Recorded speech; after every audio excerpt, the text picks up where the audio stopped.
Good evening, everyone, and welcome to day sitting of my 30-day English speaking challenge. Today, I'm going to talk about something that plays a huge role in my job: how I solve problems systematically and professionally. In the manufacturing and on the environment, problems happen almost every day. Small ones, big ones, urgent ones, expected and unexpected ones. Over a year, I have learned that solving problems is not just about fixing something quickly, it's about finding the root cause, preventing recurrency, communicating clearly, and improving the system. So, in this speech, I will explain the mindset I use to face problems, the steps I follow, some real examples, and what I continue to improve as a manager. Let's get started. First, my mindset when facing a problem. The first thing I focus on is my mindset. When a problem appears, maybe a customer complaint, a production defect, a delay in a project, or a miscommunication, many people will react with stress or blame. But I try to stay calm and think clearly. I keep three principles in my mind. 1. Problems are the normal part of daily work. Stressing over them doesn't help. 2. Problems are opportunity to improve. Each time we solve one issue properly, we strengthen the system. 3. Never blame people first. Understand the situation. Most problems come from unclear processing, missing information, or unrealistic expectations.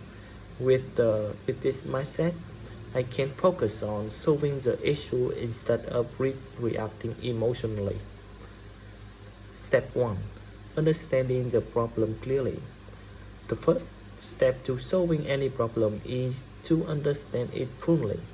Many teams jump straight to solution without understanding what is actually wrong. So I start by asking basic questions. What exactly happened? When did it happen? How often does it happen? What is the impact? Who discovered the issue? What evidence or data do you have? I always avoid assumptions. I let the data talk. A well-defined problem is already 50% solved. Step 2. Containing the problem. After understanding the situation, my next move is containment. Containment means preventing the problem from getting worse. For example, stop the merging or production temporarily, hold the material in warehouse, celebrate good part and NG part, notify the customer early. This is not the final solution, but it reduces damage and buys time to investigate properly. Step 3. Investigating the root cause. This is the most important step.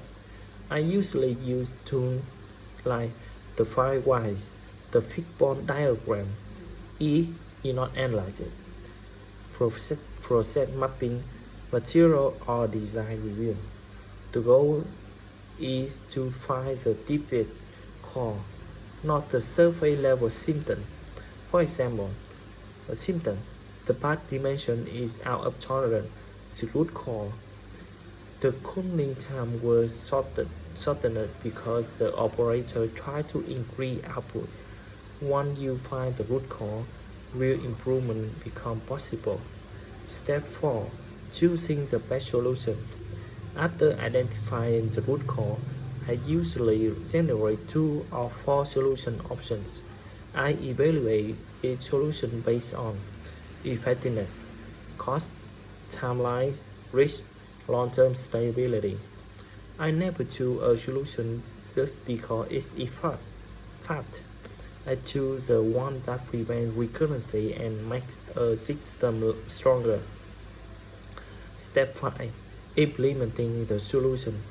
Implementing the solution requires a clear action plan, assigned responsibilities, deadlines, documentation, communication to the involved teams.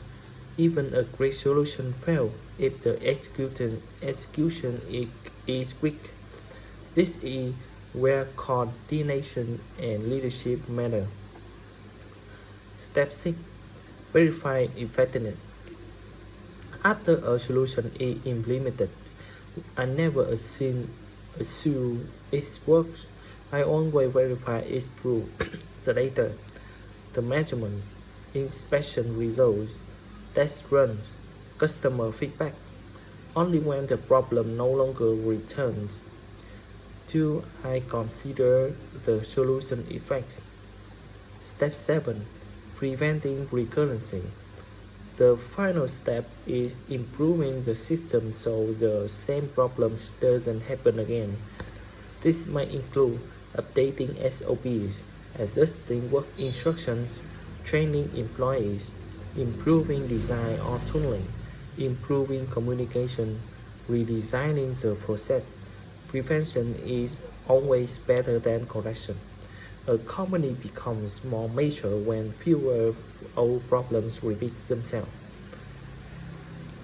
So, for example, during a T1 mold trial, the product had a serious WordPad issue.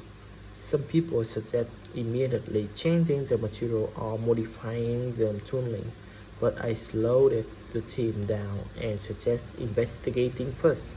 We collected the data on mold temperature, injection speed, holding pressure, cooling time, gate design, fiber orientation. After testing multiple scenarios, we discovered the root cause.